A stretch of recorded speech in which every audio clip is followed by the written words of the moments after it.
Last year I took American history as a junior, and it was my favorite class. I loved it. I loved going in there every day and learning about how this country has gone through so much. Every time that people take it in a direction that is not just and right, things change. It gets better.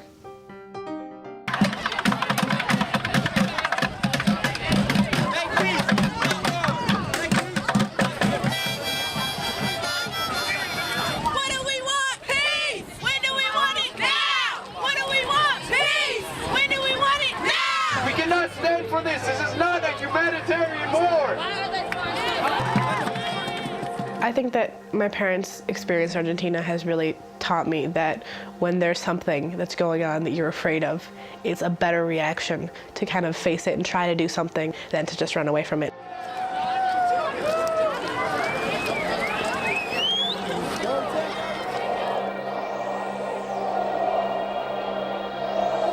In the 1970s, a series of military power grabs devastated Argentina. The country was in the midst of a political, economic, and human rights crisis.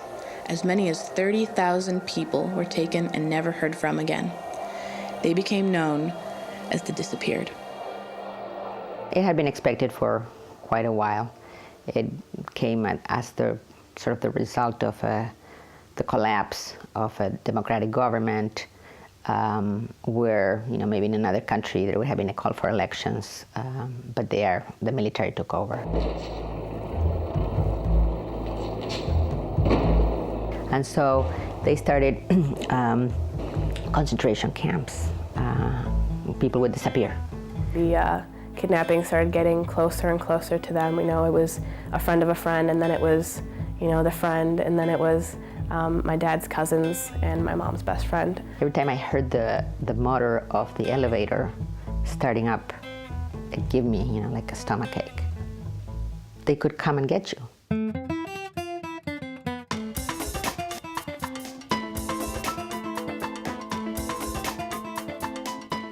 I really love this country, and I love the principles it was founded on. My parents had to leave their country that they had believed in so much and so deeply and had fought so hard for, because things got so scary and so violent. And I just want to make sure that that never happens to me, that never happens to this country, that, our voices are never that shut down.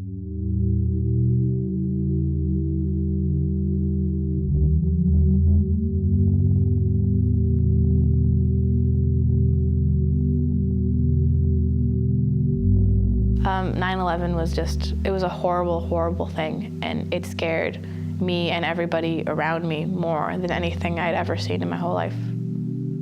When September 11th happened, the vision of America that I had always believed in kind of shifted. Either you are with us or you are with the terrorists. We put in things in place like the Patriot Act and basically said that this is our priority. We made a decision that security was more important than civil liberties.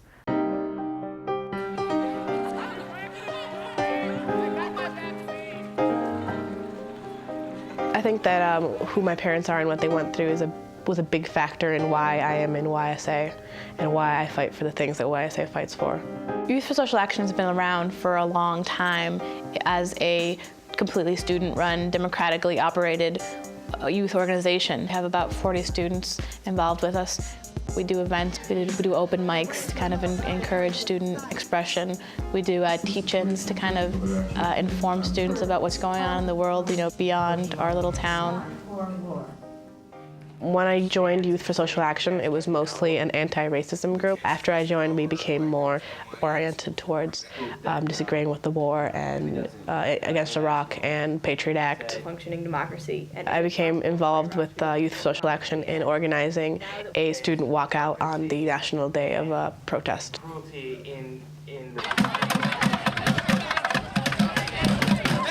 It was huge. It was everybody. It was the largest student walkout in the country. It was over 1,000 people. It was so many people who just were saying what they wanted, and we were unapologetic about it. Being in YSA makes me feel like I am an active participant in the world. It makes me feel more secure because I get to do something about the things that I see that are wrong in the world.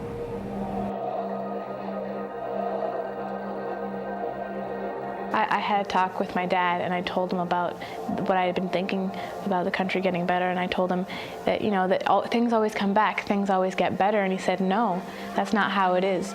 People make it come back. People make it get better.